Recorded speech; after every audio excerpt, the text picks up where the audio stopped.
they're damned if they do, damned if they don't, because no doubt that, let's say they take part in a broadcast interview with American broadcaster or local broadcaster, any journalist worth their salt is going to ask them, how do you feel about the crisis enveloping your family at the moment?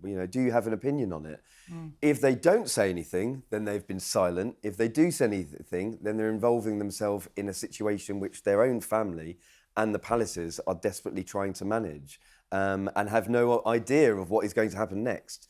So it's a difficult. I do think it's a difficult situation for them. But there's no love lost between Harry and Andrew. I don't think they've ever been close. No. And I think he's mentioned that in Spare, or he's mentioned that in the past, that they're not exactly, bosom buddies or close pals or anything like that. All those claims were out there about Andrew, obviously, after the Newsnight interview. And Harry's book came out a couple of years later, but obviously before this latest, with the Epstein files.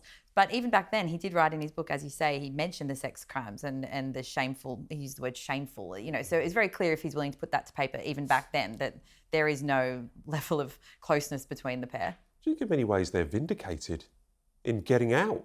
Getting away. I saw this in a comment piece this week, and it was sort of, Harry has been proved right. This family is absolutely toxic from the inside. Harry had his own reasons for leaving, didn't he? And I think they were formulated many, many years ago, certainly not necessarily in the whole Meghan era. He's always wanted a different path, and certainly I don't think it's anything to do with Andrew. And he'd probably be wise to keep his counsel in this sense, especially because there's police investigations as well.